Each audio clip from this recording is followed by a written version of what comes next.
tous, je m'appelle Sophia et cette vidéo concerne les énergies astrologiques pour la semaine du 3 au 9 novembre. Cette semaine, c'est une semaine de pleine lune. Ce sera une pleine lune au taureau à 14 degrés du taureau et ça se passera à 23h22 heure française.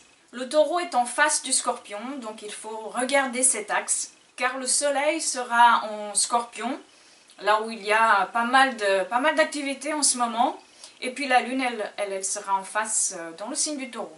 Le taureau est un signe féminin dont Vénus est la planète régente et la lune ici, elle est en exaltation. Cet axe taureau-scorpion, c'est un axe de transformation. Ici se trouvent les énergies de la grande déesse et cette pleine lune en taureau vient réveiller cette part d'énergie féminine qui est présente dans chacun d'entre nous. C'est une énergie créatrice, c'est une énergie de manifestation dans la matière. Cet axe taureau-scorpion, c'est un axe de visible et d'invisible, du dit et du non-dit, du réel et de l'irréel. La pleine lune cette semaine vient nous éveiller à quelque chose qui est en nous, mais qui n'est pas encore accompli, nous rappelant la nécessité de lui donner une certaine forme.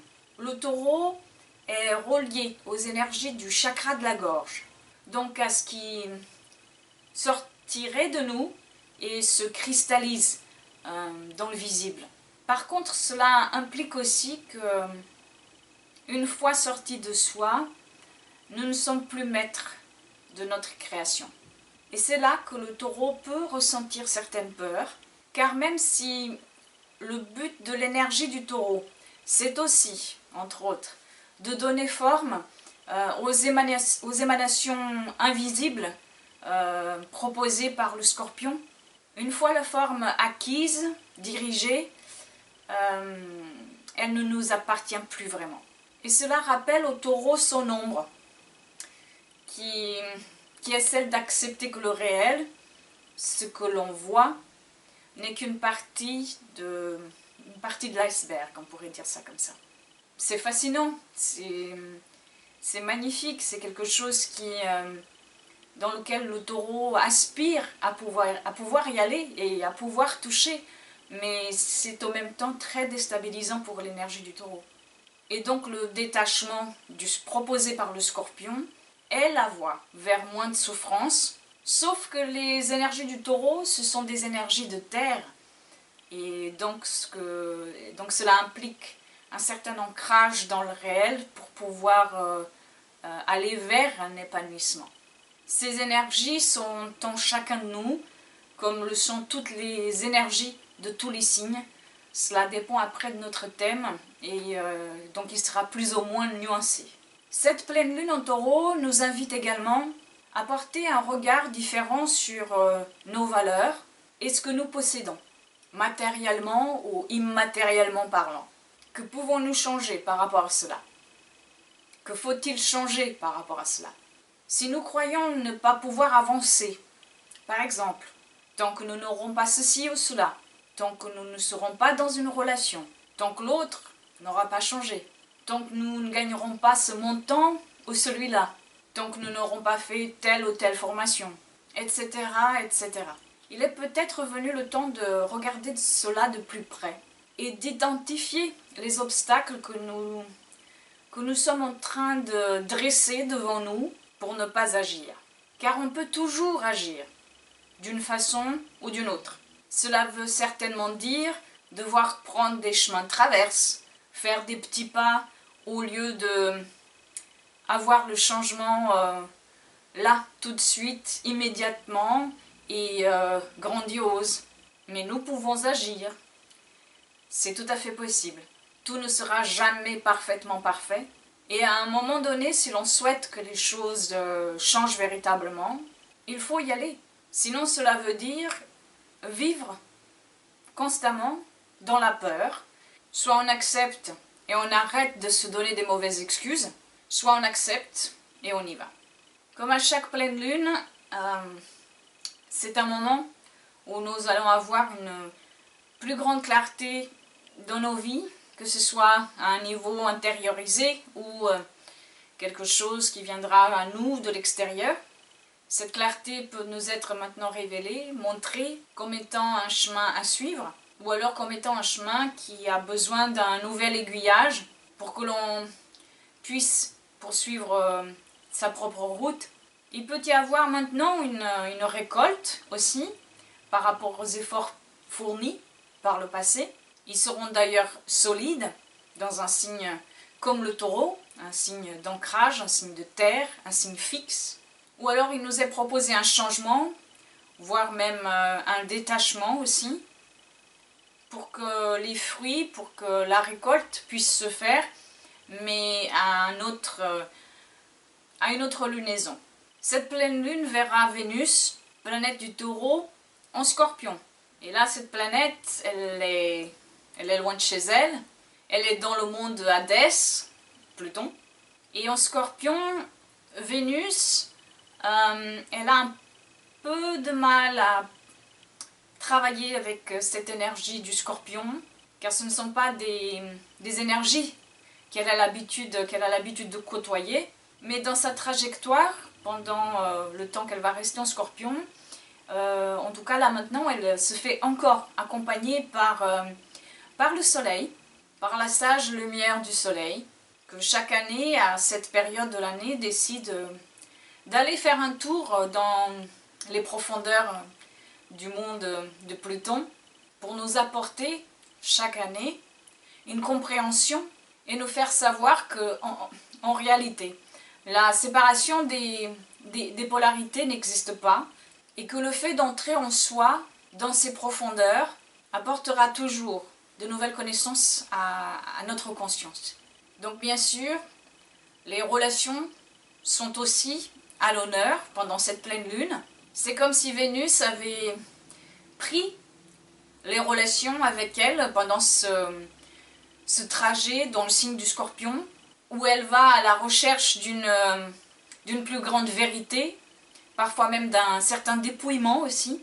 C'est un test, une histoire de survie, et les relations qui passeront ce test de Vénus en Scorpion se verront renaître et prêtes à manifester la création dans cette énergie du taureau qui est donc en face. Les autres, ces relations qui ne tiendront peut-être pas ce parcours en Scorpion, car les énergies vont être assez dures parfois, révélatrices. Donc ces relations-là, elles pourront peut-être maintenant éclater définitivement, parce que le temps est venu aussi de les laisser partir. Pour cette pleine lune, les planètes qui seront concernées de plus près par cette pleine lune, c'est-à-dire le Soleil, la Lune, Mars, Pluton, Vénus, seront tous dans une recherche, ou en tout cas peut-être déjà dans une certaine harmonie pour certaines, et puis pour d'autres dans une recherche d'harmonie, car elles seront dans une certaine conversation, si on peut dire ça comme ça, qui nous dit dans le fond que dans le cœur de la matrice, la transformation est déjà en marche, et que la régénération proposée par Pluton, parfois même implacable, est essentielle pour la poursuite, pour la continuité. Je dirais qu'il ne faut pas craindre l'éclatement. Comme je le dis très souvent, dans le chaos se retrouve toujours la fertilité. Nous ne la verrons peut-être pas tout de suite, peut-être pas demain, mais cette fertilité, cette création, cette envie d'aller de l'avant, elle est là, elle viendra, elle finira toujours par sortir, car comme les saisons, car comme l'hiver vient toujours après l'automne, la fertilité aussi finira par ressortir, finira par venir nous proposer de nouvelles choses, une nouvelle vérité, quelque chose de nouveau qui s'ouvrira à nous. Peut-être pas comme nous l'avions imaginé, très certainement d'ailleurs, souvent les choses se mettent en place d'une manière que nous n'avions pas envisagée, et puis à la fin on comprend que c'était la façon que ça devait être, et on peut accueillir cela uniquement en étant dans l'ouverture de ce qui résonne très certainement dans nos cœurs déjà. Et puis pour cette pour clôturer sur cette pleine lune, il y a un aspect que je trouve très important, qui n'est vraiment pas anodin. Le soleil et la lune feront deux beaux aspects harmoniques à Chiron, le guérisseur blessé. La lune, elle fera un sextile, et puis le soleil, un beau trigone.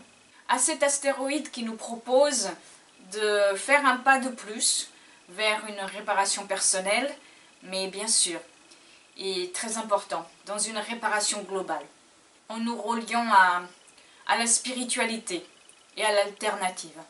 Accepter sa différence est une grâce, et accepter aussi que notre chemin est parsemé de difficultés créatrices qui pourront être dépassées pour le plus grand bien de tous, fait aussi partie du processus d'évolution commune que nous avons avec le reste de la planète. Donc pendant cette pleine lune, laissons-nous guider par le cœur et allons à la découverte de nouvelles méthodes, de nouvelles perspectives, de nouvelles idées qui pourront nous apporter une meilleure connexion à soi et aux autres. Cela veut dire aussi être ouvert à tout ce que nos qualités et nos dons peuvent apporter. Accepter aussi de se faire confiance pour pouvoir aller dans cette réparation, car c'est quand nous acceptons de sortir des sentiers battus que nous pouvons aller vers une plus grande paix en soi. Cette pleine lune, elle sera ressentie plus fortement tout d'abord par les signes fixes du deuxième décan, le taureau bien sûr, le scorpion bien sûr, mais aussi le lion et le verseau. Ou alors si vous n'avez pas votre soleil et votre ascendant dans ces signes, si vous avez d'autres planètes dans ces signes, aux alentours de 14 et 15 degrés, vous pourrez ressentir cette pleine lune beaucoup plus fortement. Le sextile Soleil-Mars-Pluton sera peut-être plus fortement ressenti aussi si vous avez des planètes entre 8 et 14 degrés du Scorpion ou du Capricorne. Et si vous avez des planètes entre 8 et 14 degrés du Capricorne ou du Taureau, vous ressentirez plus fortement les énergies de la Lune Mars-Pluton. Enfin, pour peut-être ressentir plus fortement les énergies de Soleil-Lune Chiron, si vous avez donc des planètes entre 13 et 14 degrés du Scorpion, du Poisson ou du Taureau. Cette semaine, nous allons avoir un changement de signe. Ce sera Mercure qui va partir de la Balance et qui va entrer dans le signe du Scorpion en ce week-end du 8 novembre. Nos échanges vont devenir très certainement plus intériorisés, plus secrètes aussi peut-être. Avec Mercure ici dans cette position, il nous est demandé d'aller un peu visiter l'autre côté, de nous ouvrir à une reformulation de notre pensée aussi, de prendre en compte la part d'intuition et d'écouter les réponses qui viendront très certainement par une interaction avec ce qui nous est caché. Pour ceux d'entre nous qui ont peut-être plus de difficultés à accéder, à se dévoiler même à soi-même, sa part d'ombre, à l'accepter aussi. Il faut savoir que ces 3 semaines où Mercure va passer dans le signe du Scorpion, c'est un moment pour aller plus dans cette recherche, aller se connecter à sa part d'ombre, aller aussi détruire certaines façons de penser qui ne marchent plus, de reformuler sa façon de voir la vie, une façon qui était peut-être restrictive jusqu'à maintenant, et pouvoir s'en libérer. Mais cela veut dire aussi qu'il va falloir intégrer cette part d'ombre qu'il y a en nous, et comment il est important de l'intégrer pour pouvoir voir le champ de possibilités qui s'ouvre à nous une fois que celle-ci est intégrée et assimilée. aller à la recherche d'une ouverture d'esprit plus grande, qui doit passer par un savant mélange des biens communs que nous partageons avec la réalité, le soi et le grand tout. Merci d'avoir regardé cette vidéo, merci pour tous vos commentaires, tous vos messages et tous vos partages. Si vous aimez cette vidéo, continuez à la partager. Abonnez-vous aussi à ma chaîne YouTube et aussi à ma page Facebook où vous trouverez les coordonnées ici dans le menu déroulant de cette vidéo sur la page YouTube. Je tenais aussi à vous remercier pour tous les messages que vous m'envoyez. Ils sont très importants pour moi, pour me donner du courage aussi, pour continuer à chaque fois vous donner ces vidéos hebdomadaires et puis d'autres vidéos que je compte aussi faire très prochainement et qui sont déjà presque finies. Je tenais aussi à vous remercier pour donc vos messages et puis à vous dire que dernièrement j'ai reçu énormément de messages, donc j'ai beaucoup de retard que j'essaie de rattraper au mieux. Donc je ne pourrai peut-être pas répondre à tout le monde, mais sachez que je les lis toutes et qu'elles sont très importantes pour moi et que je vous remercie du fond du cœur, vraiment. Merci encore et puis je vous souhaite une très belle semaine, une très belle pleine lune et je vous dis à la semaine prochaine. Au revoir.